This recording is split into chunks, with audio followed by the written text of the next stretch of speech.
Buenas tardes,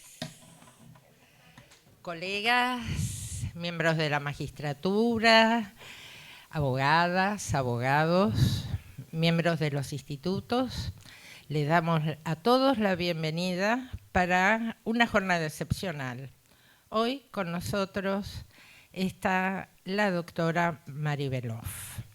Les cuento, esto es resultado del esfuerzo combinado del Instituto de Derecho Penal, a la cual agradecemos a la doctora María Pía Serra por el trabajo que hizo comunicándose, ocupándose de los horarios, los afiches, y el Instituto Interdisciplinario de Derechos de los Niños y la Familia, a mi cargo de este colegio de abogados. Pero detrás nuestro también hay un equipo. No puedo dejar de mencionar a nuestro fundador y creador, al doctor Juan Carlos Fugareta.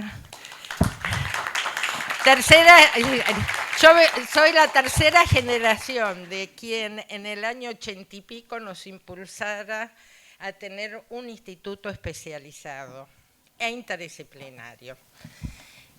Hoy va a moderar, junto con nosotros, quien siguiera y también excelsa colega, la doctora Flavia Beljusti. Miren, no les cuento todas las cosas que hace Flavia Beljusti. ¿Quiénes la conocen? Internamente está a cargo del Instituto de Neurología y Neurociencias, pero también es especialista en trauma colectivo, trabaja para UNICEF Internacional. Bueno, es un orgullo. Toda esta gente que yo les estoy contando es un orgullo para nosotros. Y es un orgullo también tener esta reunión. El título que Mari le puso es La justicia juvenil en la encrucijada, seguridad, garantías y protección especial. Creo que la doctora Beloff no necesita mayor presentación, pero para recordarles nomás, la doctora es docente. Algo muy interesante, Mari Beloff, hasta donde yo sé, comenzó su carrera de especialización en el campo de la niñez, sobre todo en el campo penal. Un día se presentó y también fue titular de Derecho Penal. Y también, si mal no me equivoco, de procesal penal.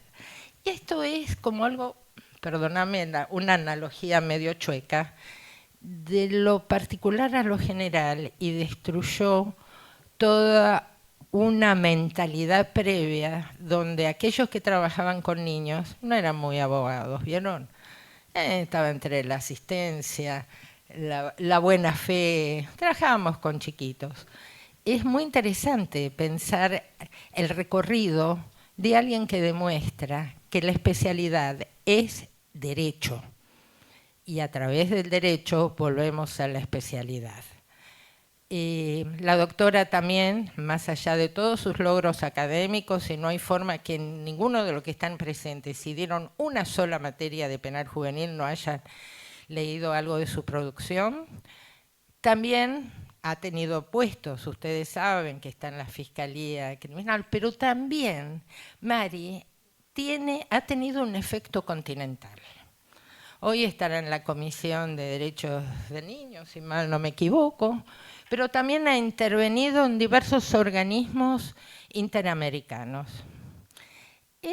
La verdad que a través del tiempo hay gente, sobre todo en Latinoamérica, que ha ido conformando nuestra especialidad, de las más diversas corrientes, qué sé yo, desde aquellos que contribuyeron a Gómez, quienes contribuyeron a elaborar el Código de la Crianza, quizás uno de los primeros instrumentos legales latinoamericanos, brasileros, y me voy a otra punta, aquellos que trabajaron en la escuela crítica, Bergal y todo lo demás, a partir de los cuales empezó a elaborarse una serie de preguntas sobre cuál era el rol de la justicia y de la justicia penal en la infancia.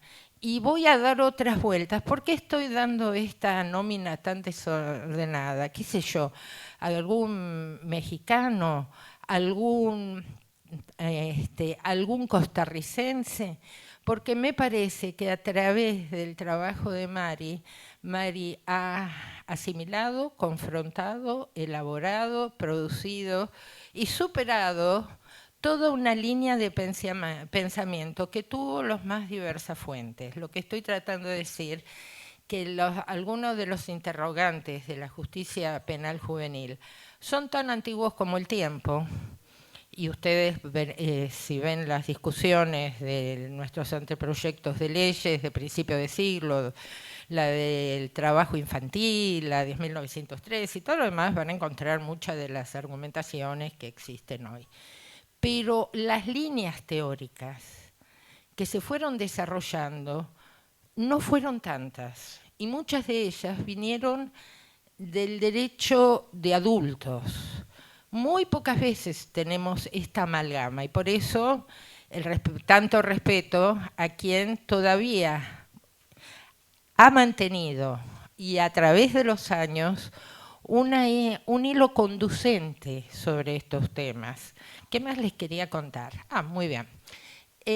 No sé qué es lo que va a decir la doctora Beloff, pero sí, esta es la casa de los abogados. No hay muchos abogados que tengan en la práctica común la especialización penal juvenil. Esto es estadístico. Esto es algo que es interesante y que llamo a discutir para seguir pensando y elaborando posibilidades como abogados del niño o abogados especializados para seguir pensando en clave de defensa penal. Seguridad. Seguramente la doctora Beloff va a desarrollar su perspectiva, su concepto de lo que es la seguridad. Y quisiera ir más allá. Seguridad realmente está ligada con desarrollo. Y el desarrollo está ligado con la disminución de la violencia. Y me parece que seguramente algo hablará de esto. Garantías. A través de toda su producción, Mari siempre ha manifestado la responsabilidad por un lado, las garantías por el otro, y la dejo a ella que hable de la protección especial, que además está a decir, no es solamente una recopilación de normas, sino también es un grupo vivo de instituciones, de regulaciones y de adelantos, no solamente en el derecho, sino también en otras ramas. Con todo esto, agradecemos profundamente a la doctora y le damos la derecha. Gracias, doctora.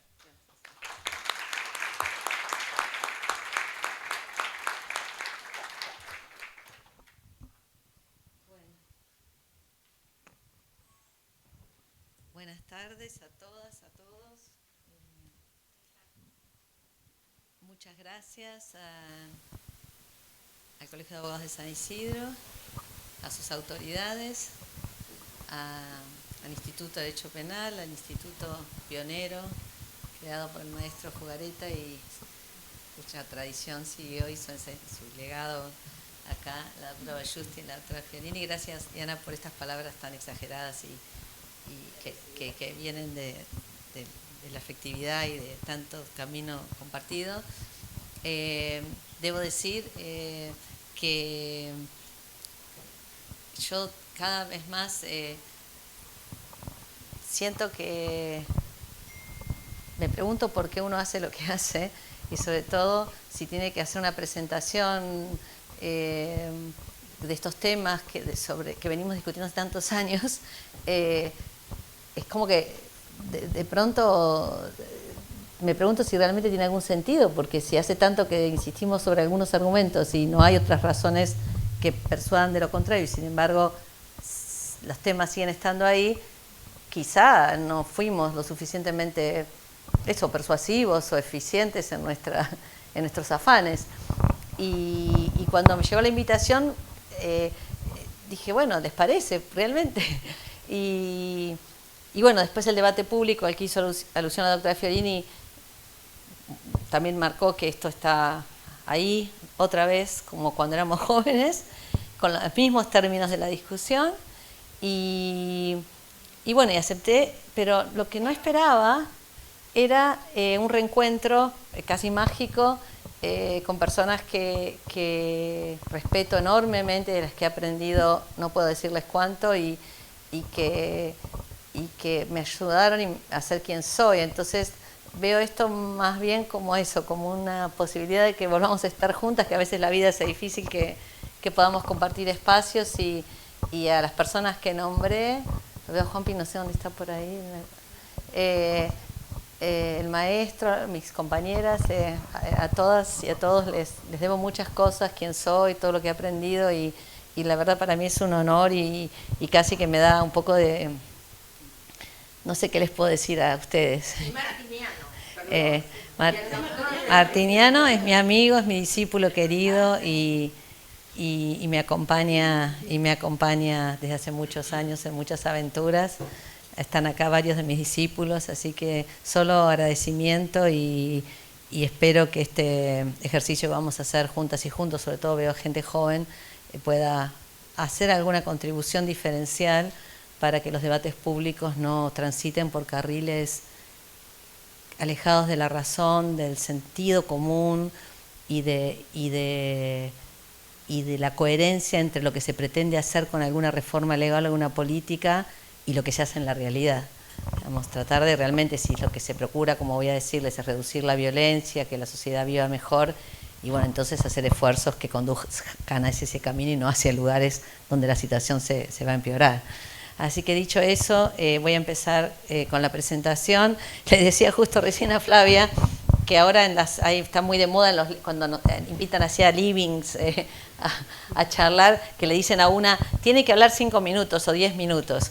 Entonces yo en esas invitaciones digo que no puedo ir porque no soy larguera. Así que esto queda un poco es medio una clase y una conferencia, ¿sí? Pero quise abarcarlo porque el instituto es interdisciplinario, y por la historia que tienen ustedes acá, yo no podía venir a hacer una cuestión muy de enunciados y muy de difusión, porque no hubiera sido respetuoso del lugar, y tampoco podía hacer una clase de 3 horas para la facultad. Entonces tuve que encontrar un equilibrio. Vamos a ver cómo va avanzando y cómo sale.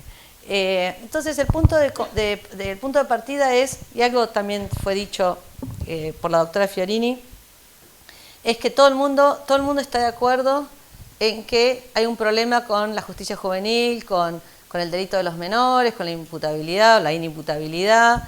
Donde vayan, no solo en la Argentina, en cualquier lugar del mundo, a quien le pregunte le van a decir, sí, está todo mal. Estamos todos de acuerdo en que está todo mal. Entonces acá que es un dato curioso, porque no solemos estar de acuerdo en muchas cosas, sin embargo, por alguna razón que ahora no puedo desarrollar, hay consenso sobre que algo está mal, y varias cosas están mal. Sin embargo, voy a adelantar dos cuestiones. Ese consenso puede ser reconocido desde que hace ya más de un siglo y medio, a personas en el mundo, sobre todo en los Estados Unidos y en Europa, se les ocurrió que a los chicos había que tratarlos de manera diferente que a los adultos cuando se les imputaba delitos. Desde que se creó el primer tribunal de menores, en ese mismo momento ya había publicaciones, autores, amparos, habeas corpus, que planteaban que ese invento era una mala idea. Entonces, esto como punto de partida a mí como investigadora siempre me parece curioso, porque primero estamos todos de acuerdo en que esto está mal, aquello que fue considerado una invención fantástica, y que exactamente desde que fue considerada una invención fantástica hace un siglo y medio, ya había gente que decía que estaba todo mal. Entonces, hay algo de otro orden que se juega en cómo reaccionamos al delito de los más chicos. Sobre eso, que es más antropológico, psicológico, yo no me voy a concentrar, me gusta mucho trabajar los temas de historia de la infancia y los idearios apolíneos y dionisíacos. Yo no me voy a concentrar sobre eso, es lindo, explica mucho, porque estamos en una reunión de abogados, pero me parece que es algo que habría que explorar. Entonces, tenemos un consenso, está todo mal, excursivamente. Pero en realidad, cuando uno pregunta cuáles son, si hay que cambiar, si algo está mal, se supone que uno tiene que cambiarlo. Entonces, si uno empieza a indagar un poquito y a preguntarle a las personas qué es lo que está mal, qué es lo que no funciona, bueno, ahí se acabaron todas las coincidencias.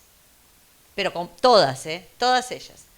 No es que hay una grieta, es como un cristal, ¿sí?, que se parte y se ven las líneas para todos lados. Entonces, ahí yo planteo varias preguntas en el sentido de si estamos frente a un problema que es legal, que es lo que parece entender recurrentemente el Congreso, si es un problema que tiene que ver con que el Estado actúa de más, como pasaba en los tiempos tutelares clásicos, o que el Estado en realidad no debería intervenir para nada, y ahí vamos a una versión extrema de la justicia restaurativa que discutimos tan interesantemente, creo que es la última vez que vine acá con el profesor Carlos Soler. ¿Hay que castigar a los chicos? Nos podemos preguntar como sociedad, ¿o no tiene sentido castigarlos? Y cuando la gente reclama justicia, justicia en este caso, ¿qué quiere decir que se responda con justicia a un hecho en el que un chico cometió un delito, probablemente un chico de privado, que ha sufrido, que ha sido víctima? ¿De qué hablamos cuando hablamos de justicia cuando se trata de chicos? Ya es complicado cuando hablamos de adultos. Bueno, todas estas cuestiones y centralmente, ¿por qué todo eso se reconduce sistemáticamente a reducir la edad penal? Muestra que aquel consenso de que algo está mal, de que está mal la respuesta estatal al delito de los menores, tiene como una textura un poco vidriosa, como dije, porque cuando preguntamos por qué está mal, nadie puede explicar muy bien qué es y por qué está mal, ¿sí? Y este es el punto de partida de lo que yo quiero hoy presentarles a ustedes.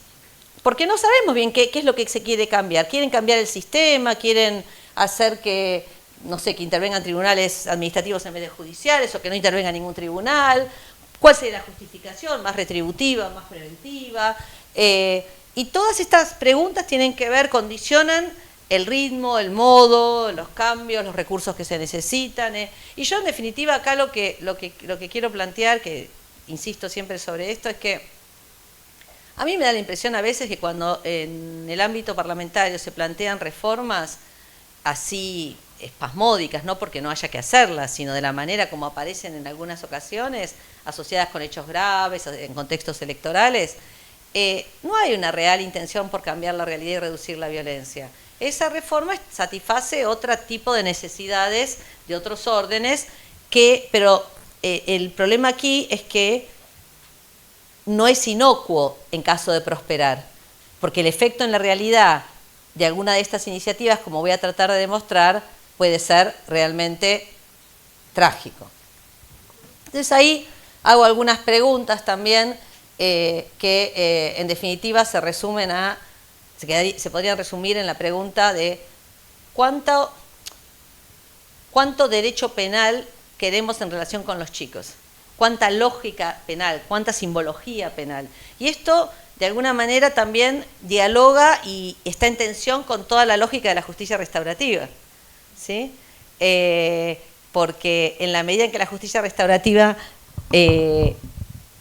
ocupa el lugar que tiene que ocupar y dé respuesta, mi esperanza es que esto implique que la lógica penal tienda a reducirse. Pero en la medida en que la respuesta no aparece, entonces el reclamo es el reclamo clásico, más derecho penal. ¿Para qué y cómo? Perdón, como sé que cuando veo la palabra interrogante, muchos de ustedes van a querer hacer preguntas, tienen un QR, pueden hacerlo a través de yo y la doctora Balshuti, que va a moderarlo, va a recibir. Disculpen, no, por favor. Es súper moderno, siempre vengo acá, que es una cosa extraordinaria. Creo, extraordinario. Pero digamos, yo hago muchas preguntas también a mí misma y en definitiva, a mí me parece que si queremos tener una conversación un poco más seria, más robusta sobre este tema, estamos poniendo en discusión, estamos hablando de qué modelo de Estado, estamos hablando de cuánto Estado, dónde y para qué, y no es lo mismo pensar un Estado que asegura, como vamos a ver más adelante, condiciones de vida digna, que un Estado que está presente solo para reaccionar frente al delito una vez que el delito se cometió, sin haber generado las condiciones para evitar que el chico se involucre en esa conducta delictiva, ¿sí? Entonces, estas son las preguntas que, si nos interesa el tema, deberíamos como sociedad poder conversar. Esta es la introducción de las cuestiones que yo quiero conversar con ustedes esta tarde. Se impone necesariamente algo que quizás cuando empezamos, como empezaron ustedes con el maestro Fugareta, o en el origen de estos esfuerzos que se han hecho en el país y en toda nuestra región, no existía, que es que la discusión de qué hay que hacer con los chicos imputados de delitos o qué hay que hacer con la justicia juvenil hace 30, 40 años, transcurría por caminos que, desde el punto de vista político, institucional, legal, son marcadamente diferentes que los actuales.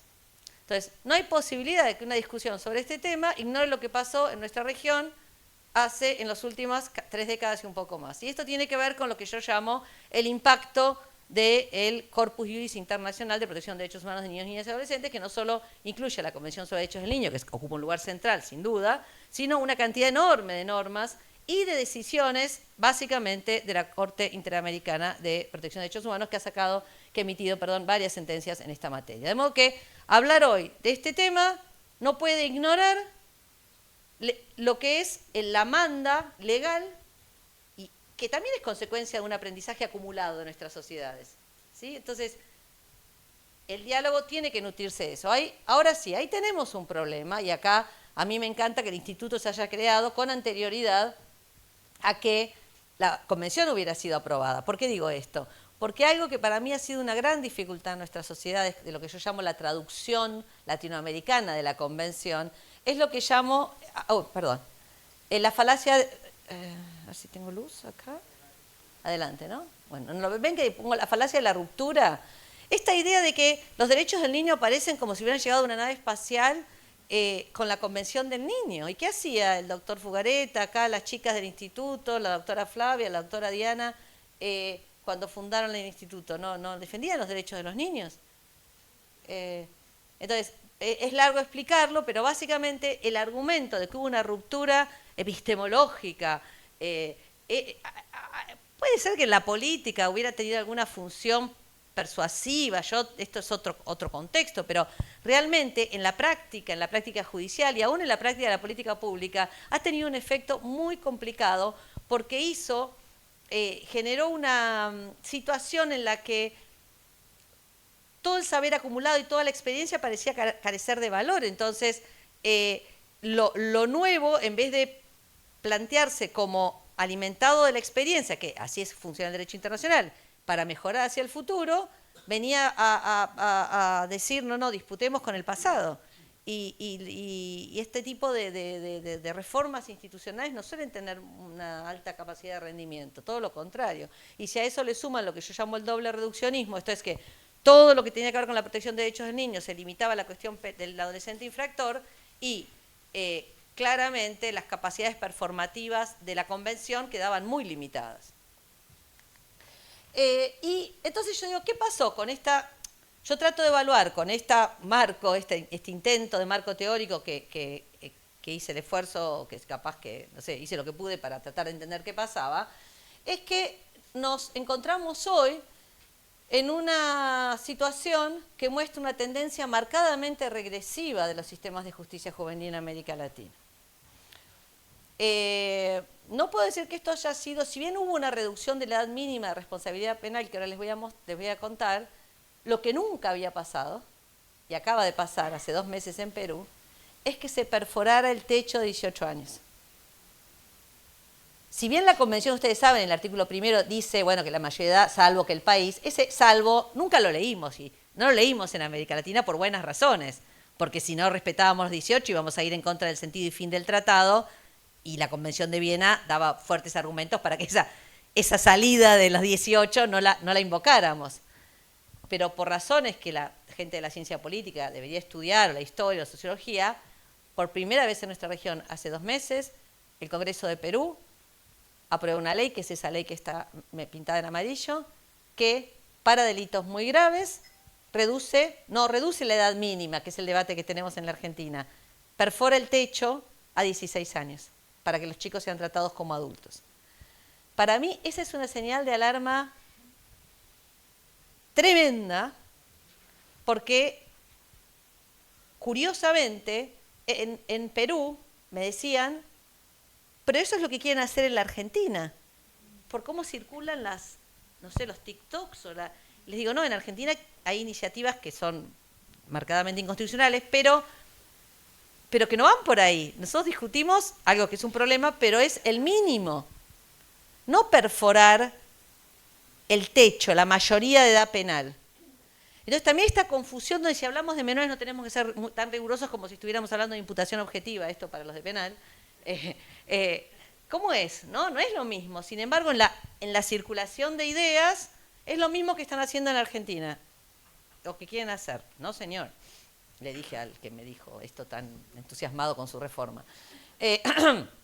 Bueno, pero en definitiva, nosotros, yo los primeros PowerPoints donde yo veía esto tienen unos 10 años, yo veía un acercamiento, ¿por qué? Por la dependencia de la reforma de la justicia juvenil de la reforma procesal penal de adultos. La famosa reforma que procura superar el llamado modelo inquisitivo para pasar al acusatorio, lo que sea que eso quiera decir, no es esta la ocasión para que discutamos eso. Pero básicamente ya se veía una tendencia, porque en las leyes de justicia juvenil no había normas procesales específicas para chicos. Es que es otra vez la diferencia entre el sistema y el modelo. Como se presenta lo acusatorio como apolíneo, como modélico, entonces, ¿quién no va a querer que un chico esté tratado de acuerdo con las normas de un modelo? Esto ignora lo que significa un sistema acusatorio en los hechos y que por ejemplo, en el sistema acusatorio norteamericano, por consecuencia de la transferencia al sistema de adultos, se restableció, en el caso a partir de la sentencia Gold, se restableció penas gravísimas, incluida la pena de muerte a menores. Esta parte no se consideró, pero en cualquier caso se empezaron a introducir automáticamente en todas las jurisdicciones, y esto es derecho público local, instituciones del llamado acusatorio, que uno puede observar que son compatibles con lo que es la manda convencional, pero no así otras, y las vamos a repasar muy rápido. La primera son todas las formas que, de acuerdo con el lenguaje anglosajón que se utiliza en el ámbito de la justicia juvenil, son las formas de diversion, que ahí están omitidas, dirían antes del principio de oportunidad, que son las formas restaurativas. Esto es evitar que el asunto ingrese a la justicia formal. Esto es algo que casi culturalmente es ajeno a nuestra tradición legal y al derecho continental, ustedes lo saben, entonces se hace, hay experiencias, pero al uso nostro. Hasta ahí no tendríamos problemas. Con el principio de oportunidad y todas las formas en las que el Ministerio Público puede decidir disponer de la acción, en materia de menores esto es conocido como remisión, conocen las reglas de Beijing, y hasta con la suspensión del juicio a prueba, estamos dentro de instituciones propias del acusatorio que podrían respetar lo que llamamos principio de especialidad. Esto es, satisfacer la finalidad de las normas estas del corpus iuris. El problema se genera, y ahí habría que, para el futuro voy a poner una línea roja, a partir de que ingresamos a lo que son los mecanismos dominantes en el llamado sistema acusatorio. En el sistema acusatorio no hay juicio, salvo excepciones. Es el sistema del no juicio, el de la condena sin juicio. Antes se preocupaban por el preso sin condena, ahora deberíamos preocuparnos por los condenados sin juicio, porque una audiencia cuasi administrativa de transaccional creo que no es la idea que mi maestro Julio Mayer tenía del juicio oral y público. Pero en cualquier caso, hay una confusión, claramente, y yo lo he argumentado y acá con mis queridos colegas, discípulos jóvenes, hemos trabajado mucho este tema, la incompatibilidad del juicio abreviado tal como está instalado en cualquier jurisdicción del país, esto incluye la provincia de Buenos Aires, salvo cuando el juicio se celebra, ahora lo vamos a ver si el chico ya cumplió 18 años, que esa es otra discusión procesal. Pero lo que sí se confunde mucho es algo que está muy instalado en los últimos años, que es la justicia adaptada a los niños o la justicia rápida. Entonces acá me parece que sí hay que hacer una consideración. Es deber de los estados, de acuerdo con el corpus iuris, asegurar respuestas a los chicos adaptadas a ellos y rápidas. Sí, sin duda, hay que hacerlo. el juicio abreviado que se usa no es ese, el juicio abreviado es el mismo que hay para adultos. En todo caso, tenemos una omisión en diseñar ese modelo de justicia expedita que respete el principio de especialidad. El problema de flagrancia podría, porque los chicos por regla cometen delitos en banda y en flagrancia, quizás habría que tener un poco más de imaginación y desarrollar un modelo procesal que traduzca esto en clave de especialidad, pero esto no existe en ningún país de América Latina. Y finalmente, algo que sé que a mis compañeros, colegas de la Judicatura de la Provincia de Buenos Aires les gusta mucho, que es el juicio por jurados y también la idea de que eventualmente, aunque no se lo hace, aplicárselo a menores, está el caso, no sé qué pasó con la última sentencia y todo eso, que está en la Corte, yo no veo, como voy a argumentar ahora, que haya ninguna necesidad normativa de que eso sea así, sino todo lo contrario. Bueno, les dije, no hubo reformas sustanciales, se cambiaron las leyes y estamos en una situación de agravamiento, de retroceso que es muy, muy preocupante.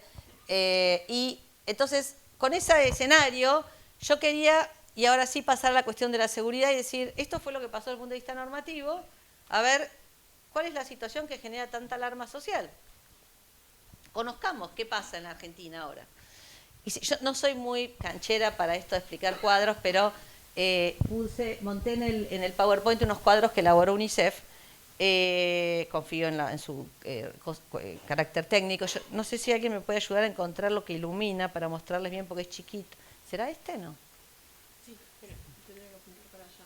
Para que no lo veo. para allá. Ah, ahí se ve, ahí está. Ah, perdonen. Entonces, fíjense, ustedes saben que para medir inseguridad en todo el mundo, acá es otro consenso, se usa lo que se llama tasa de homicidio, ¿sí? Esta es una tasa que está, hay un monitor internacional, estos son, no hay discusión sobre esto. Si ustedes se fijan en América Latina, las tasas más bajas, cada 100.000 habitantes que así se miden de los últimos años, son Bolivia, Cuba y Argentina, Perú, ahí estamos, ¿sí? En terceros en el ranking medido en el 2022. Las tasas más bajas del continente. Esto no significa soslayar la tragedia de un hecho en el que una persona pierde la vida, sea que el perpetrador sea adulto o sea un niño. Pero la política pública y la política criminal no se define por un hecho. Esto es lo que el diálogo colectivo debería considerar. Pero fíjense qué interesante acá. Vean las edades. Argentina y Cuba. Cuba fue un país que no hizo las reformas en la línea que planteamos, pero que mantiene un sistema como los clásicos del derecho continental. Son las mínimas más altas en 16, 5 países en 14, 4 en 13, y siguiendo la línea de Brasil, en realidad hay un problema, mi querida Diana, pero después lo discutimos otro día, 8 países en 12. ¿Se acuerdan las tasas? Mírenlo ahora. Si ustedes se fijan, y fuera verdadera la razón que argumenta que hay que reducir la edad por razones de inseguridad o para reaccionar frente a la inseguridad, no deberíamos tener estos resultados, porque fíjense que si comparan la edad, las edades, los países con edades más altas tienen las tasas más bajas. Y en el caso de Perú, que les comenté, con una tasa baja, ahora lo que hicieron no fue perforar el piso, fue bajar el techo. Entonces, claramente, esas reformas de cambio de edad no responden a la evidencia empírica en relación con los crímenes más violentos y aberrantes que sufren nuestras sociedades. De modo que si uno quiere incidir en que haya menos violencia, claramente si el camino va a ser este, no va a tener el resultado que, por lo menos discursivamente, pretende conseguir. Y finalmente, por si hubiera alguna duda, fíjense la evolución en Argentina de esta tasa que les digo en los porcentajes. Acá empezamos en el año 2002. Estaba complicada la Argentina Esta es acá tienen el año 2002, el año 2023. En rojo es la tasa latinoamericana, ¿sí? Ven que hay variaciones. Vamos de un 23 acá, y acá tenemos como un 25, 23, creo que esta es la variación, ¿sí? Esta es la Argentina. Fíjense la y el homicidio en su horror y en su atrocidad tiene la particularidad de que prácticamente no tiene cifra negra. Por razones obvias que no hace falta, ¿sí? Entonces, el relevamiento estadístico, acá no tenemos discusión, porque en otro tipo de delitos puede ser, no en este. Y fíjense, año 2002, gran crisis del país, 9.5, 7, 6, 5, 4, y así se mantuvo. Y ha habido diferentes gobiernos, diferentes situaciones, pero yo creo que sí ha sido consistente la política pública argentina, a pesar de algunos cambios en la administración del Estado, en cómo había que tratar este tema. Y no se modificó. Acá hay un pequeño aumento y ahora estamos en 4.2. Entonces, cuando la tasa es la más baja de la que tenemos registro de los últimos 20 años, se propone reducir la edad. Claramente esa propuesta tiene que ver con otra cosa, no tiene que ver con esto. Y finalmente el porcentaje, para que tengamos, por si no fui lo suficientemente persuasiva, fíjense que del porcentaje general, ¿sí?, de la infancia, por si los niños que están todos, y con los niveles importantes de pobreza, porque esto no se puede desconocer, y las situaciones de vulnerabilidad, los problemas de adicciones, es solo el 0.45 medido por UNICEF en el censo del 2022, el que está en conflicto con la ley penal, ni siquiera involucrado en un hecho grave, de toda la población menor de 18 años. Bueno, los porcentajes, estos son los porcentajes de la provincia de Buenos Aires que los deben conocer, pero si vamos del 2014 al 2023, tenemos una tasa de 3.88 en el 2014 a 2.25, a la baja. Y lo chequeamos por todos lados. ¿Sí? Y la pueden ver ahí también en el gráfico. De modo que, como les decía, y esto lo hemos visto muchas veces juntas, no hay una relación directa entre la edad penal y la cantidad de delitos que cometen los chicos, así como los chicos no son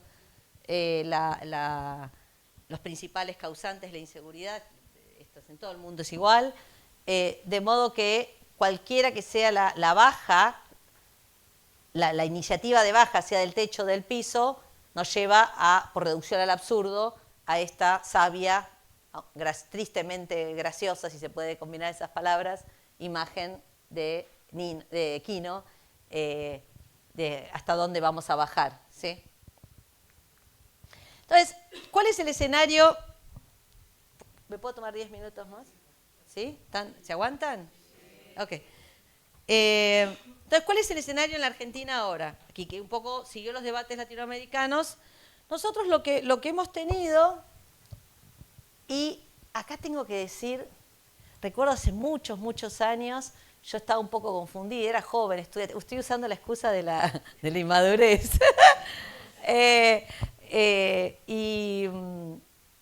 Y bueno, yo aprendía, qué sé yo, leía y me equivocaba, y bueno, después traté de...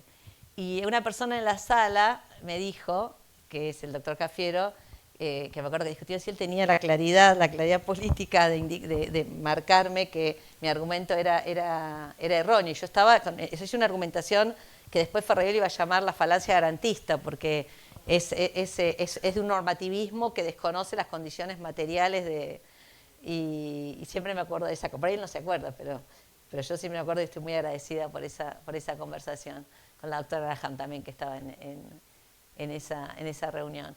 Pero bueno, básicamente nosotros, el problema que tenemos, fíjense, me voy a bajar porque es un lío cuando uno quiere, imagínense si todo esto tuviéramos que explicarlo en la televisión, que no se puede hablar ni un minuto.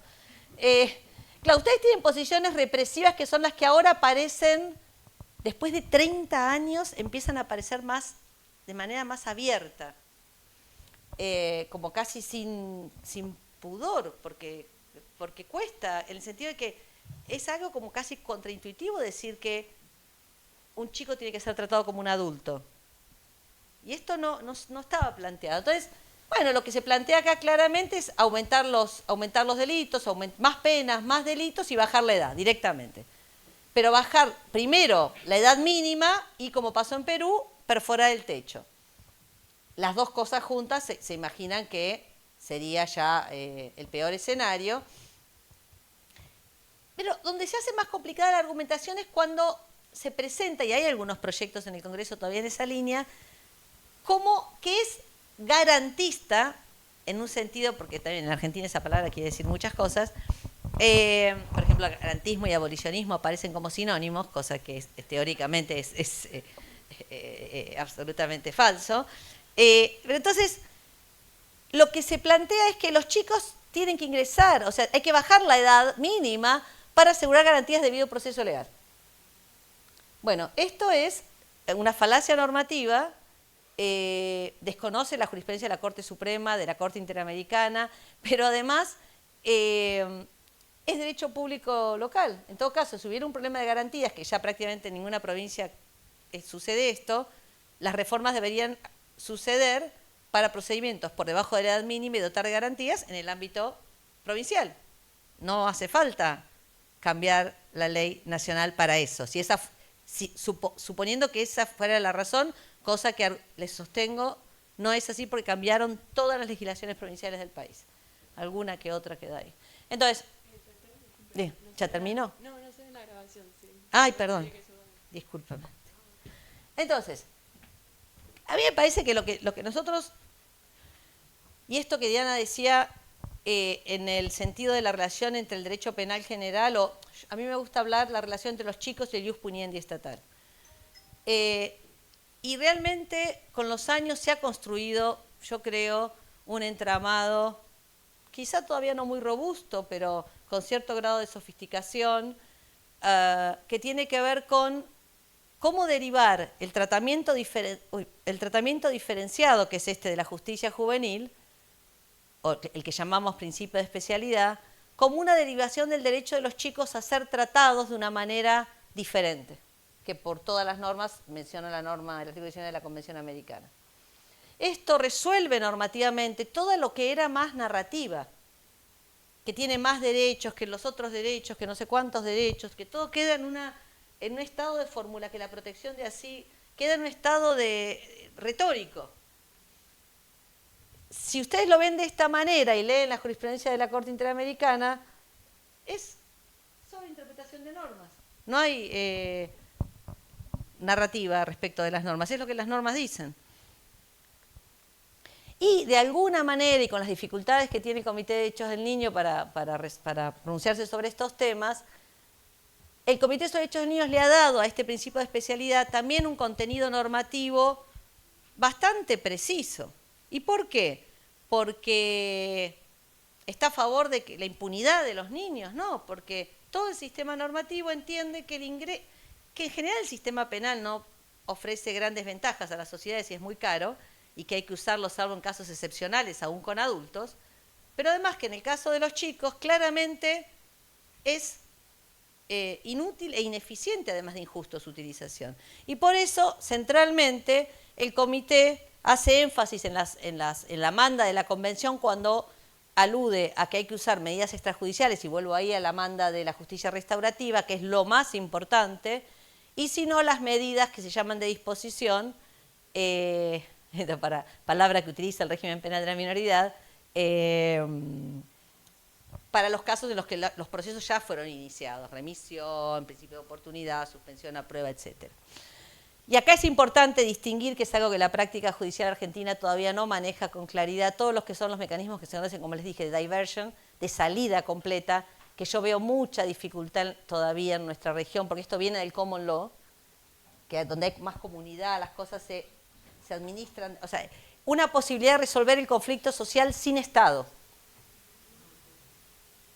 que es otro modelo organizacional del nuestro, donde el conflicto centralmente y de manera deseable queremos que sea regulado, administrado por una entidad estatal, aunque sin recurrir a la pena, ¿sí? Por eso ahí las medidas estas de oportunidad y la suspensión son ideales. Bueno, acá yo no quiero extenderme, estoy dando algunas cuestiones vinculadas con las características de cada medida.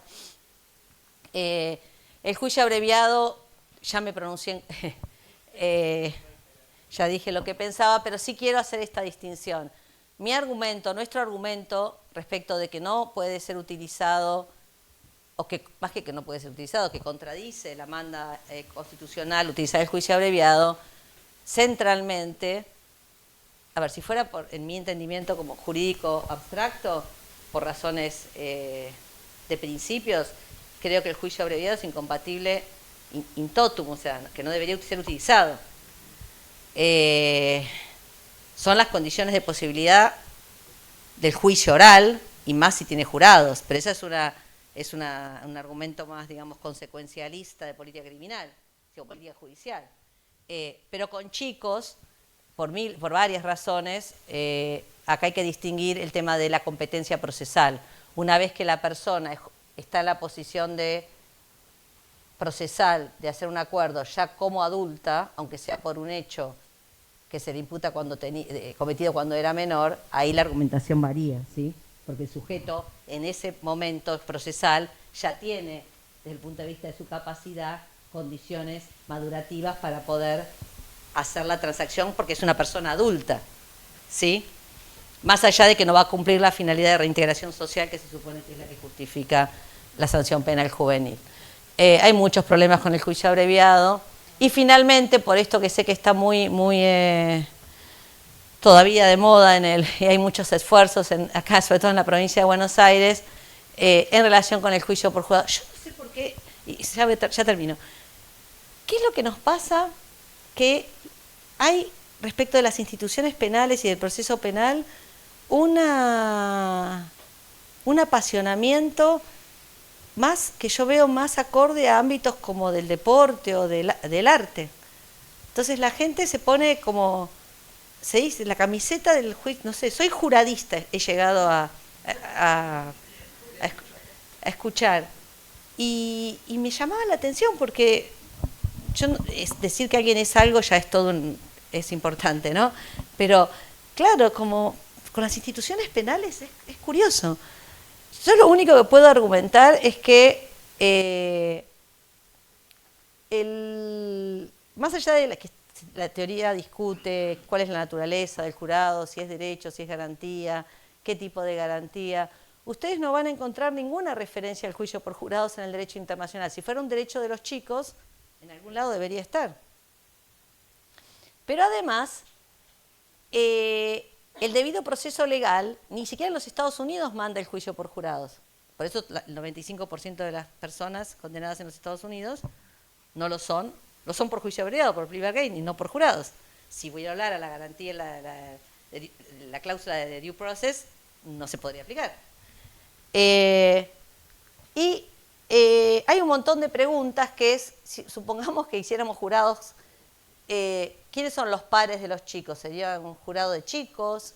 ¿Qué principio de especialidad tendríamos? El jurado, por definición, no está integrado ni siquiera por juristas. ¿Cuáles serían los principios y cómo se instruye al jurado, encima si son chicos?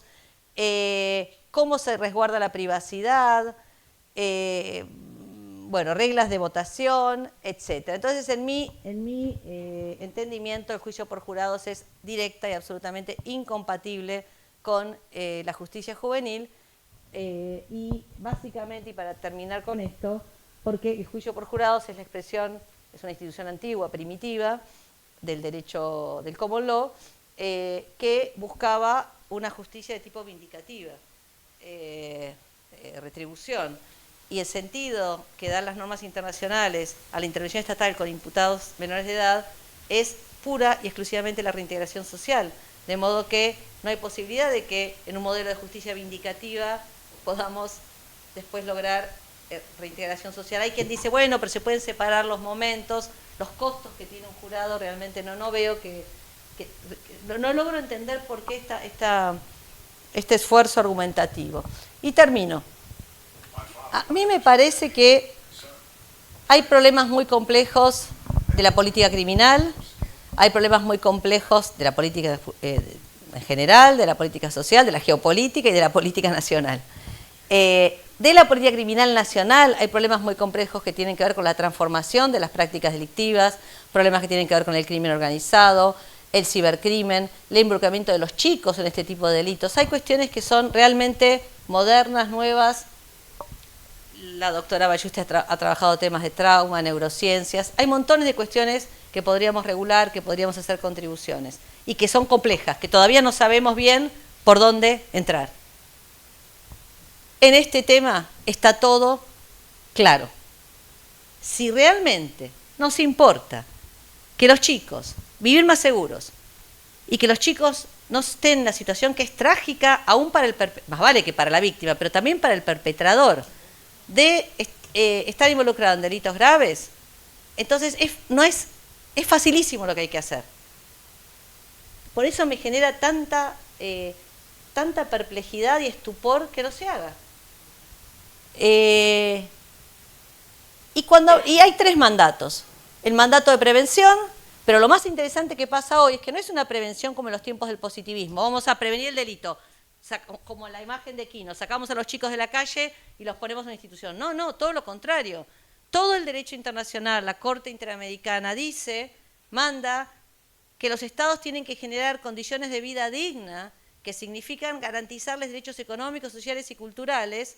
Esto es incidir sobre la desigualdad material, porque esas son las condiciones que hacen que un chico viva al margen del delito de la violencia, sea como perpetrador, sea como víctima. No hay que descubrir la fórmula de no sé qué. Lo siguiente es que no se puede ir para atrás con la edad mínima. Si poder materialmente se puede, jurídicamente no está habilitado. Esto implicaría rechazar todo lo que es la tradición legal de derecho internacional y argentina. Y finalmente, construir la especialidad que vemos hoy está en riesgo serio, no solo por la cuestión de la edad, sino por la dependencia del modelo procesal de adultos. Para terminar, lo que a mí me parece es que hablar de responsabilidad penal de los menores sin políticas de prevención y de reintegración social va a tener efectos sobre la inseguridad, que era lo que discutíamos hace más de 30 años con el doctor Cafiero. Sí, claro que los va a tener, va a aumentar la violencia, seguramente. Porque va a reproducir todos los problemas característicos que tiene la justicia penal de adultos. Esa es la pregunta. ¿Qué es lo que se procura hacer con estas iniciativas? Y yo pienso que ¿por qué pensamos más en castigar a los chicos que en evitar que cometan delitos? Esto es lo que a mí me genera perturbación a lo largo de los años. ¿Por qué la sociedad piensa tanto en castigar más que en generar condiciones para que no cometan delitos, para que no estén involucrados en violencia? ¿Por qué la palabra prevención desapareció de la conversación pública? Y bueno, esto es una cita de un maestro alemán de la época de Weimar que a mí me gusta mucho, y él decía que en su época que había que construir para los problemas sociales, que no había que usar el derecho penal, que había que tener algo mejor que el derecho penal. Y yo digo, bueno, si eso fue verdad, y lo decía él, en general para las sociedades, imagínense que para los chicos. Claramente no hay que tener un derecho penal o más derecho penal, un mejor derecho penal. Lo que hay que tener es hacer que el sistema penal no sea la respuesta para las situaciones problemáticas de los chicos. Así que bueno, gracias por escucharme. Gracias.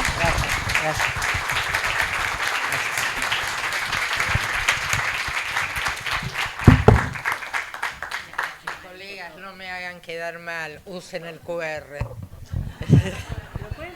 Y si no le funciona, recurrimos al viejo sistema. Si no, levanten la mano también. Sí.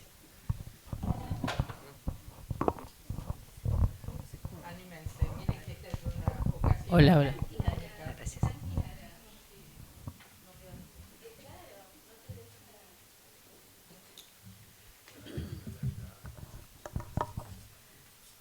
Hola.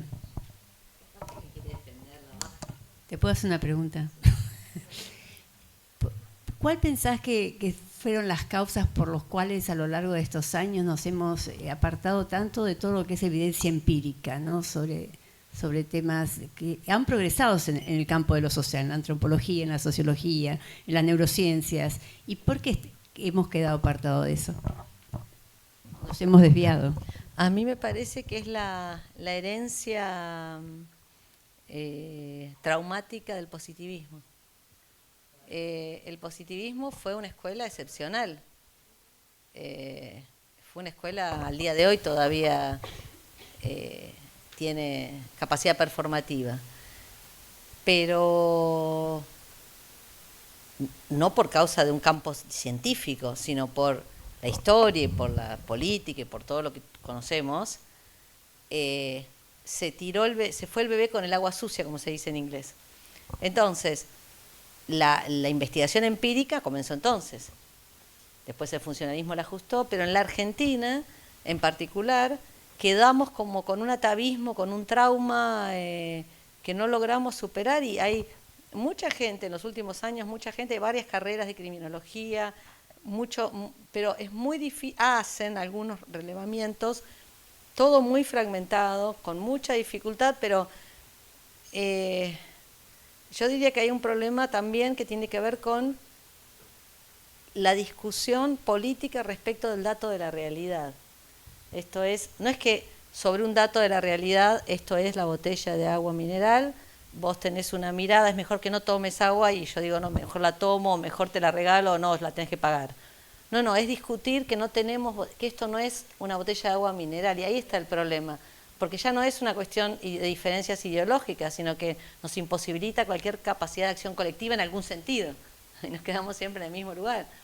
Y eso creo, insisto, que tiene que ver con el efecto en lo que es la academia en general universitaria, nuestra relación traumática con el positivismo, pero además, porque el problema con los datos y estadísticas en todas las áreas, el problema argentino, argentino, porque ni en Chile pasa, ni con el dato de la realidad. Y si me dejás un segundo más, creo que tiene que ver con los efectos rarísimos del deconstructivismo en nuestro medio. O sea, en los países, voy a usar el ejemplo de Francia, a ningún político francés se le ocurre, cuando discute política, llenar la mesa de Foucault, Derrida, Deleuze, Guattari and Company.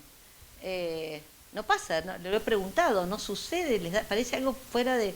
Y nosotros, sistemáticamente, por mucho tiempo,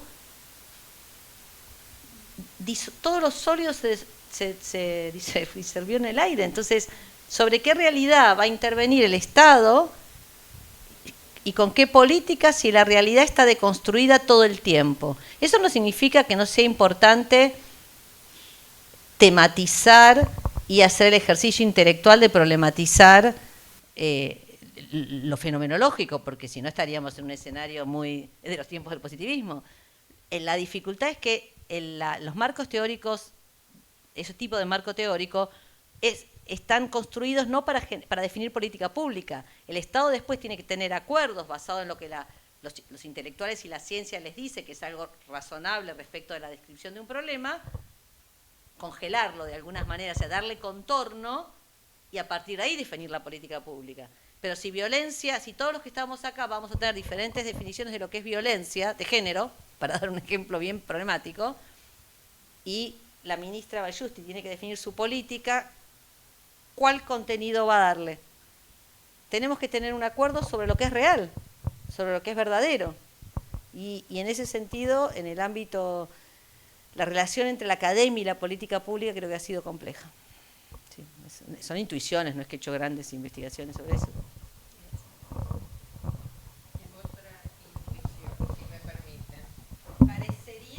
Haber una corriente, solo he escuchado a algunos catedráticos, esto no es son casos aislados, que tienen una posición como de soberanía jurisdiccional ante el debilitamiento de consensos internacionales, ante la cierta tendencia a desconfiar de organizaciones internacionales, plantean que mucho más importante, que esto, bueno, se debió quizás a momentos donde la Argentina todavía no tenía fortaleza normativa, pero que en este momento habría que empezar a dejar de lado y recurrir tanto al corpus juris.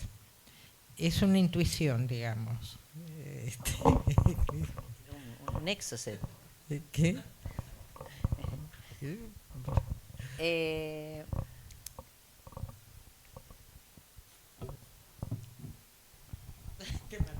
el martes, tuvimos una reunión en la facultad, en mi facultad, en el Instituto Gioja, con profesores del Instituto Max Planck de Alemania, y uno de los trabajos que discutíamos era un trabajo de mi maestra, la profesora Mónica Pinto, sobre la relación del derecho internacional y el derecho doméstico en la jurisprudencia de la Corte históricamente. Es un trabajo secuenciado, que lo hizo con un profe joven, discípulo de ella, que se llama Nahuel Masley, que es excelente. Y el trabajo es muy linda, escrito de manera muy linda, pero yo tuve el insight, y lo he leído, lo damos en los cursos, pero al volver a leerlo en ese contexto de internacionalistas, recordé esto que estoy un poco atenta, y dije, acá hay algo que es un problema. Primero porque el monismo y el dualismo son teorías que están separadas y más después de la reforma constitucional.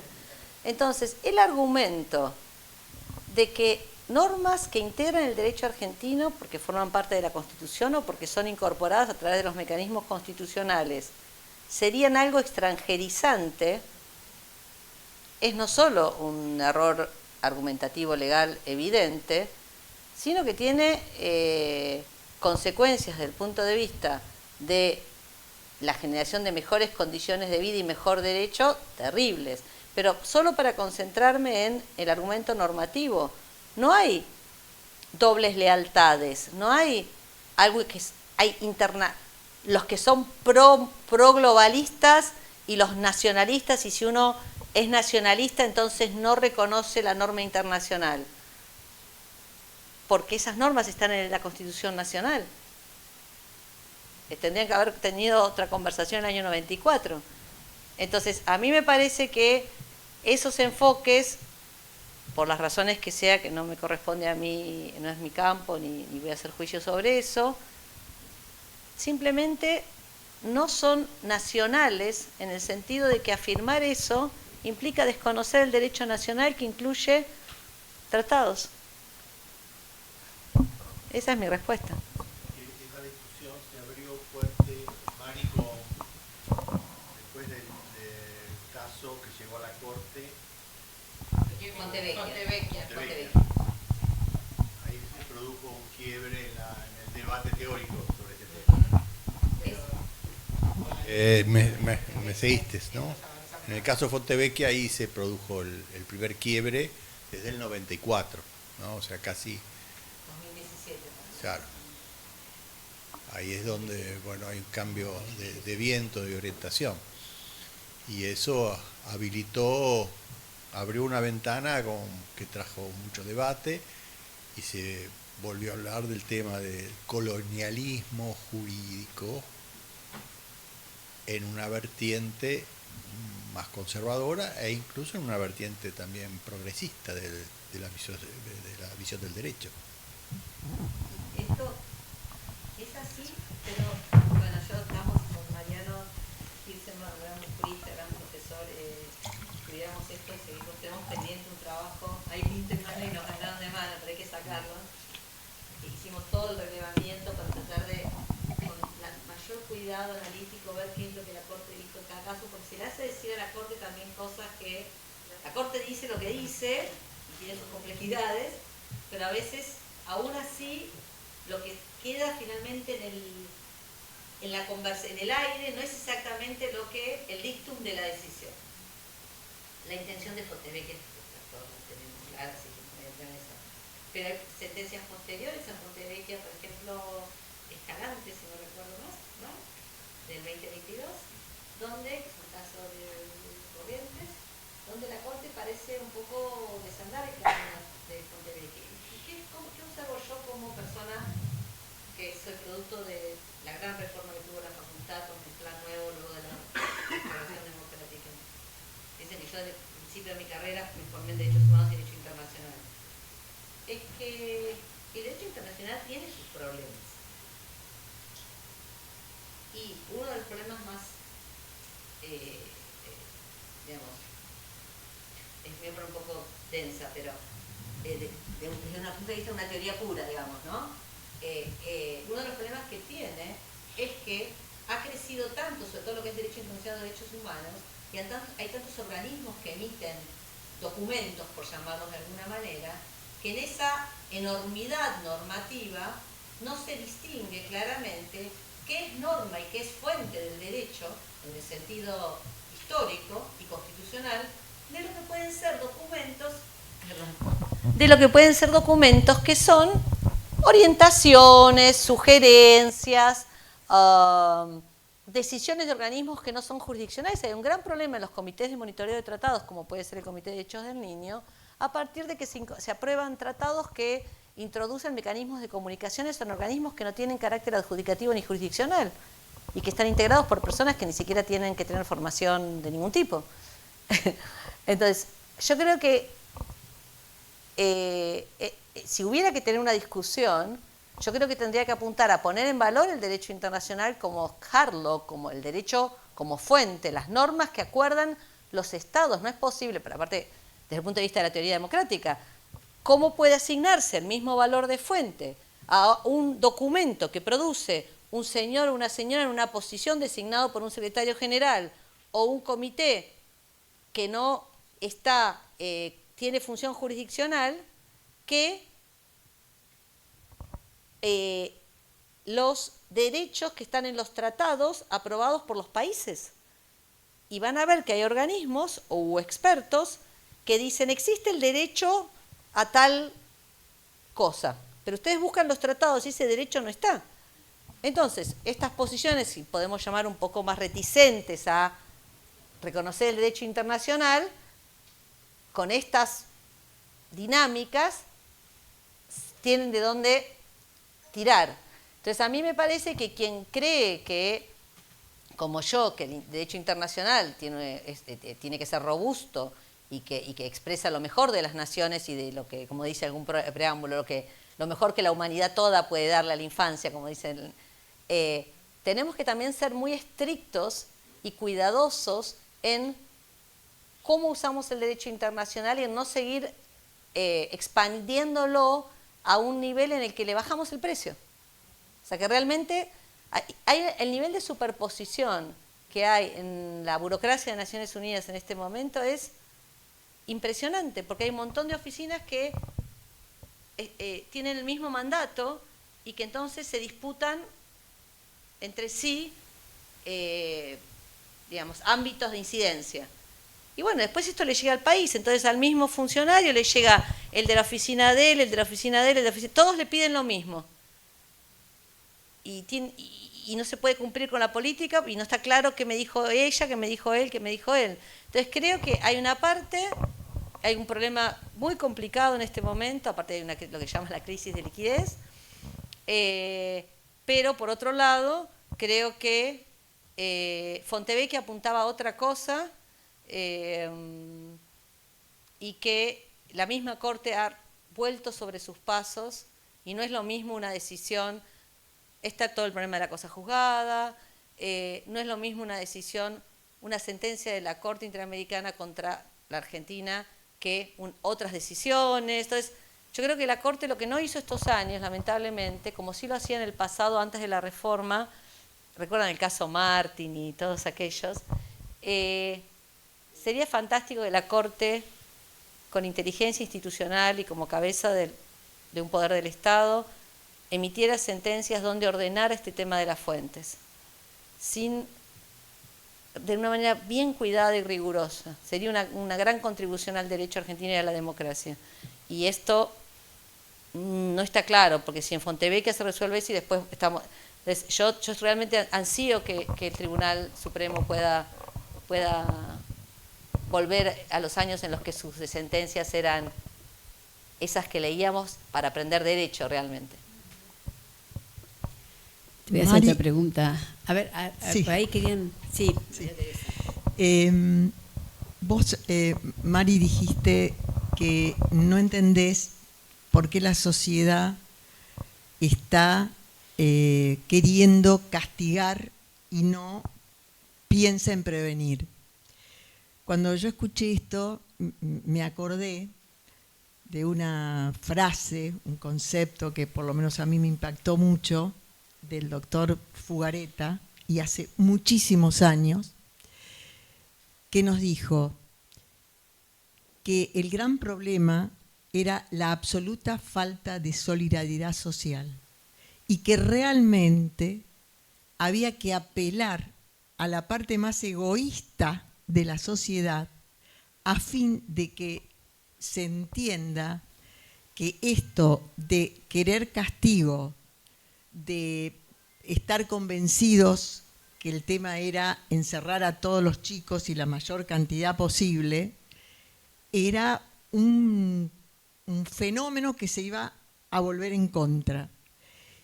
Y yo creo que esto, que para mí es crucial, porque todo este movimiento de bajar la edad tiene que ver con lo que la sociedad quiere escuchar y los políticos se lo dicen.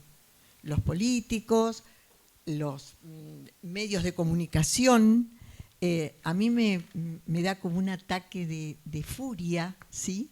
Cuando hacen tanto hincapié y cuándo va a llegar el momento, es decir, tiran esta idea de que sería lo mejor que los chicos a los 10 años pudieran estar presos. Entonces, yo pregunto, ¿no? ¿Cómo hacemos para lograr este proceso de que se entienda? Porque lo que ocurre es que la sociedad en general no tiene idea ni de las estadísticas que vos presentás, ni de los argumentos que todos sabemos que son así, de que la solución pasa por la política pública y no por bajar la edad. Pero yo creo que hasta que esto no sea público, hasta que esto no llegue a todos los ciudadanos que están convencidos, no vamos a poder seguir caminando. Porque a mí me da una terrible tristeza.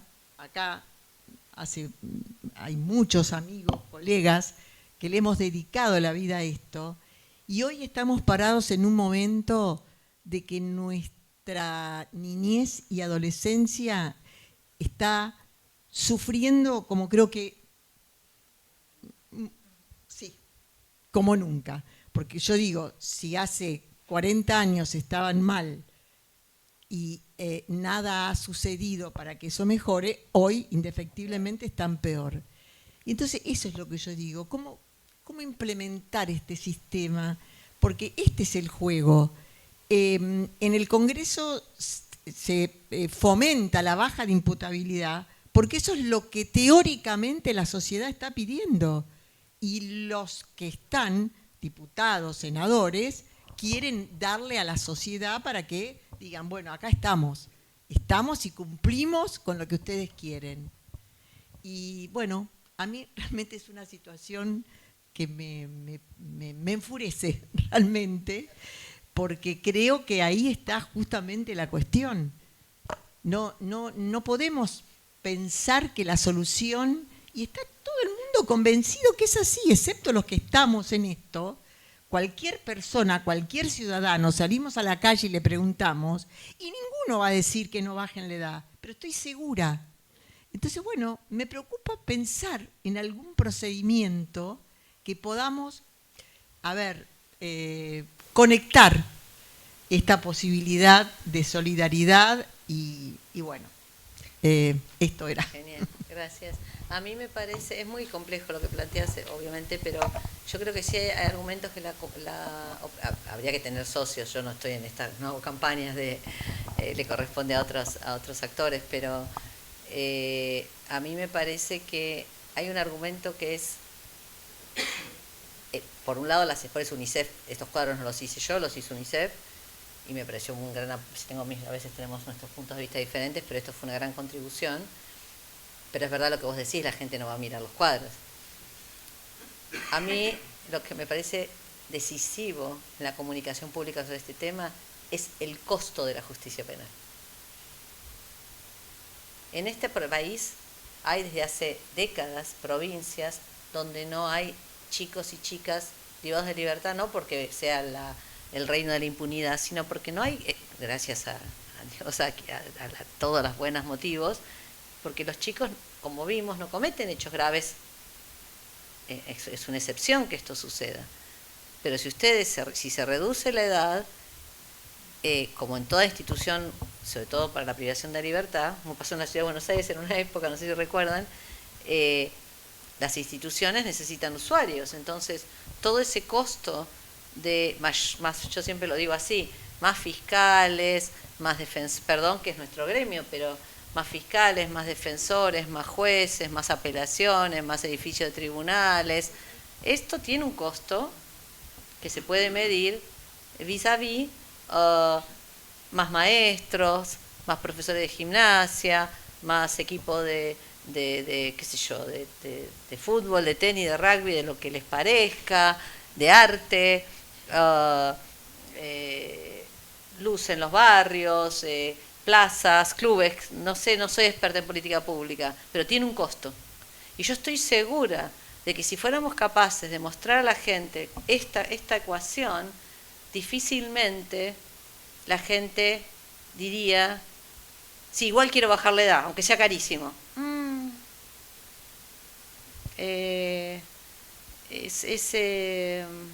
Y por otro lado, promover y difundir las experiencias exitosas. Hay un video, no sé si lo han visto, de la doctora Marta Pascual en Lomas sobre justicia restaurativa, que realmente es conmovedor. Digo, es una experiencia, de hecho, con mucho compromiso con las que quienes conocemos sabemos que... Pero, bueno, ¿qué funciona y qué no funciona? ¿Por qué?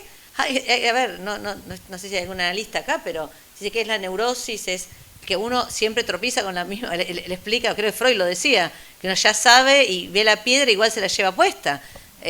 Así ya sabemos que no funciona, ¿por qué seguiríamos insistiendo sobre lo mismo? Es una sociopatía, no sé cómo decirlo. ¿Qué decías?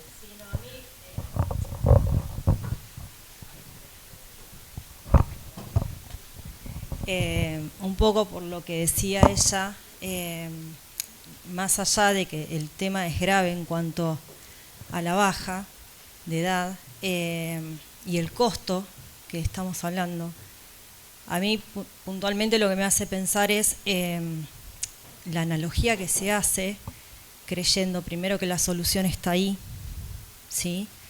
Cuando todos sabemos que en cuanto a adultos la tasa de reincidencia es altísima, ¿sí? O sea que claramente eso es evidente, no solo para los que trabajamos en el derecho, sino también para la sociedad misma, ¿sí? Y además, una de las cosas que me preocupa es el hecho de que ese costo no se destine, no sé si me refiero, o sea, uno cuando va a una comisaría, cuando va a un pabellón, se encuentra y se refleja realmente lo preocupante de todo lo que es los recursos, que no están. Y si esos recursos no están en un adulto, ¿qué nos espera para un chico? En su escasa capacidad de entendimiento de toda esa situación. Entonces yo creo que eso además va de la mano de que si hoy tenemos las cifras que UNICEF determina, es triste saber que esas cifras no solo que no se van a mantener, sino se van a ir incrementando. Por ahí había otra pregunta.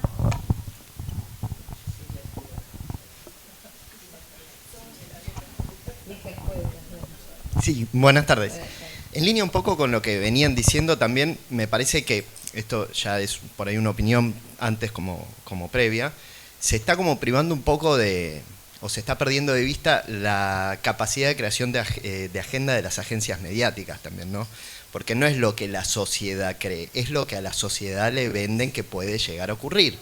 Y eso por detrás conlleva ciertos intereses que son corporativos, obviamente, porque las empresas tienen sus propios intereses, que son aquellos que concentran también los poderes económicos que no permiten después el desarrollo de los derechos económicos, sociales y culturales que conducirían a una prevención más efectiva.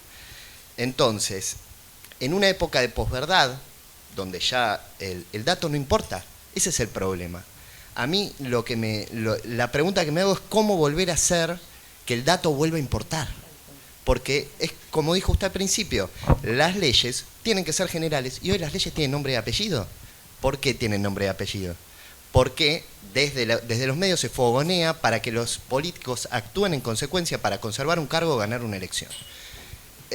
La realidad es que esto para mí viene atado a otra pregunta, que esto de cómo volver a hacer que el dato importe, que tiene que ver con esto que dijo usted de la desconcentración o de la enorme burocracia a nivel de organismos internacionales. Yo he estudiado algunas cuestiones de la ONU y percibí lo mismo, digo, ¿cómo puede ser que haya 40 oficinas para refugiados, por ejemplo, para dar un ejemplo, ¿no? Y digo, ¿cómo poder hacer para que un organismo internacional con capacidad jurisdiccional pueda emitir un fallo? Porque la Comisión Interamericana de Derechos Humanos, de querer hacerlo, podría intervenir de oficio, por ejemplo, ante una situación de repetición sistemática de insatisfacción de derechos económicos, sociales y culturales y de una vida, o de garantizar el derecho a una vida digna. De algo que no se hace, ¿no?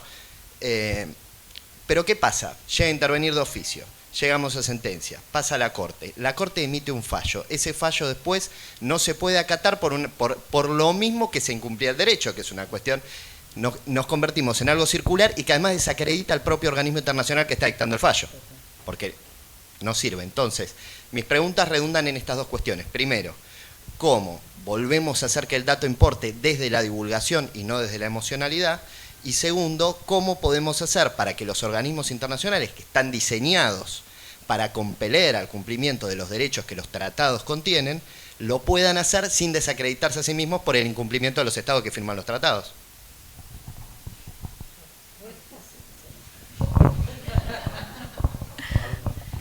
La segunda, tengo un poco más la tengo más pensada, no es que yo tenga ninguna posibilidad de poder hacer mucho más que usar mi palabra y generarme algunas discusiones antipáticas. Yo definitivamente creo que el sistema de Naciones Unidas se tiene que robustecer y para eso tiene que reconocer que perdió, digamos, lo voy a usar voy a usar una frase que a mí me gusta mucho, un concepto en una frase. La ingeniería institucional no está al servicio de las normas que tienen que ser cumplidas.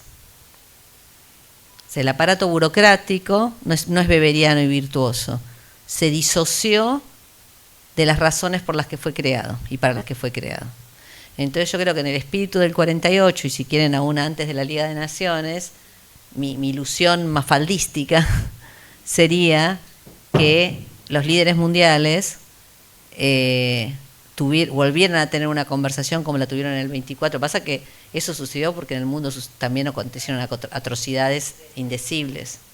Y creo que la humanidad, o sea, me gustaría pensar que la humanidad aprendió y que no tiene que ser necesario el horror y el espanto para que podamos tener una mejor institucionalidad. Pero yo creo que esa conversación sobre la institucionalidad es urgente. Lo que puedo decir, que no es privado, es que los diálogos que ocurren en este momento son diálogos realmente no muy esperanzadores en la defensa de cosas que son muy cortoplacistas y sin volumen político, sin visión, sin mirada, sin proyección. Es todo muy pequeño, entonces... pero bueno, sí creo que es un tema de, como lo dije, ingeniería institucional en función de la finalidad y la satisfacción de las normas que justificaron la creación de esa institucionalidad. En relación con lo anterior, eso sí ya me supera completamente, es algo que me genera tribulación desde que era muy joven, y en tiempos, y la doctora Balchusti conoce más de esto, la singularidad es algo que sobre lo que creo que también tiene que ver con lo que vivimos y que ingresamos en una etapa en la que como especie, bueno, ya estoy diciendo casi una perogrullada, pero vamos a tener que aprender todo de nuevo, no sé. Ahí hay una pregunta.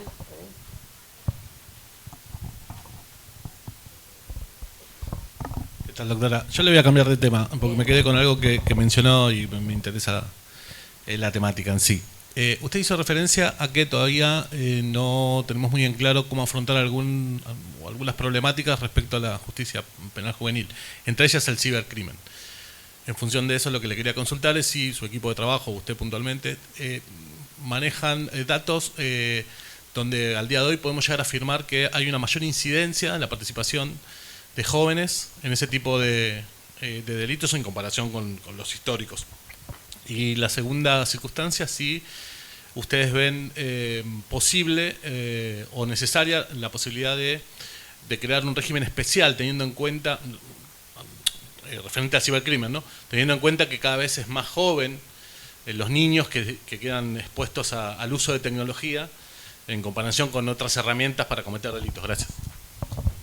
Por favor, y gracias a todos por si me olvidan cuando terminamos de preguntas tan interesantes. Pero sí tiene que ver, porque yo dije la singularidad, entonces si usted habló de cibercrimen, así que ahí hay una línea. Datos no tenemos en el ámbito de la jurisdicción, no te conozco los datos federales, y en la ciudad hay una fiscalía especializada, pero yo no, la verdad es que no me he dedicado al tema especialmente. Ahora se discute. El último comentario general del Comité de Derechos del Niño fue sobre inteligencia artificial, pero hubo que pedir asistencia a una persona técnica, pues nadie entendía de qué se estaba hablando. Lo que sí conozco es la literatura que especializada, y a nivel mundial la victimización aumentó. Los chicos, al pasar tantas horas en un contexto completamente, digamos, aislados de las reglas de cuidado tradicionales, que como fueran son ya de muchos siglos, hay una cantidad de afectaciones a derechos y que podemos considerar, digamos, victimizaciones muy diversas, incluidas las que llevan a que los chicos y las chicas sean víctimas de delitos tradicionales, con unas características y en unas dimensiones que hoy ocupan la agenda, la primera página de las agendas de todas las agencias internacionales que tienen que ver con seguridad. Pero la gente está, y los expertos, muy perdidos todavía. Yo les digo, en las reuniones que participo, que no son muchas, no hay claridad respecto de cómo y por dónde abordar la cuestión. Porque esto tiene que ver también con, se le reconoce a los chicos una agencia, sobre todo a los adolescentes, para participar en estas actividades, pero por otro lado, esta agencia implica que los padres se corran, pero no es lo mismo que se corren porque no los llevan más a la escuela y los chicos se toman solos el colectivo. Entonces es porque los padres no conocen, como regla, y no importa la clase social, los padres no conocen lo que hacen los chicos. Los chicos saben más. Entonces es un tipo de dinámica social nueva, es completamente nueva. Y ahí todo el mundo está aprendiendo. Eso es lo que le puedo decir. Te quería preguntar, vos desde el comité, ¿qué tendencias estás viendo que están evolucionando? ¿Hay nuevas tendencias? ¿Qué movimientos se están produciendo? Sí, es interesante. Bueno, el comité no es ajeno a esta crisis en los dos sentidos, digamos, de las dificultades performativas, pero también de las dificultades de sentido, en mi interpretación. ¿Para qué y por qué uno está en ese lugar? Y aparecen sistemáticamente los temas que uno dice, ¿cómo puede ser que la Convención tiene 40 años y todavía seguimos debatiendo esto? O los países no cumplen con estos derechos. Eso es impresionante. Cuestiones básicas vinculadas con el cuidado personal, con los derechos de las niñas, con los matrimonios, con los matrimonios infantiles, quiere decir la prohibición, la explotación infantil de todo tipo, el acceso a la escuela, cosas básicas no se garantizan, y es más, y hasta pueden ser debatidas con matices. Esto por un lado, o sea, está lo viejo, pero no es que se acaba lo viejo para que nazca lo nuevo. No, lo viejo está como fresquísimo. Y está lo nuevo que no entendemos. Entonces se emiten comentarios generales, dice el mundo digital, no se refiere específicamente a inteligencia artificial, que es un documento que sí pauta algunas cuestiones medio que más o menos todos consideramos de cuidado, pero realmente hay una gran perplejidad. El fenómeno de la migración es una cuestión que sí es nueva, que en la Argentina no se siente tanto, pero que en el mundo es muy serio. La cuestión de los involucramientos de niños en conflictos armados, que tiene dimensiones que no existían en el pasado del mundo moderno, quiero decir, es realmente no solo terrible desde el punto de vista de las situaciones y todo lo que implica en sí esa situación para un chico, para una sociedad, sino que no están claras las formas de prevención y de abordaje de los chicos y las chicas que ya están involucrados en estos que son reclutados y que participan en situaciones de conflictos armados atroces. Piensen en el caso de lo que pasó en Siria, por ejemplo. Y, por ejemplo, hay toda una discusión respecto de qué hace Europa con los chicos y las chicas, no chicos de privados, chicos y chicas que iban a la escuela, que se fueron de países europeos y capitales europeas sin conocimiento de sus padres y que se fueron a Siria, mujeres, niñas eran entonces, y ahora son mujeres que tienen varios hijos con hombres perpetradores que pueden o no estar vivos de crímenes aberrantes y que involucraron a sus chicos, algunos están en los videos.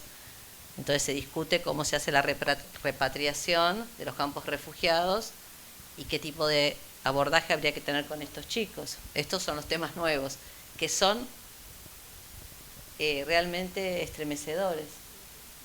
O sea, que está lo viejo y están en un mundo que parece mucho más integrado y global, y estamos todos más cerca, pero que repetimos historias de horror que parecen de los libros de hace 500 años.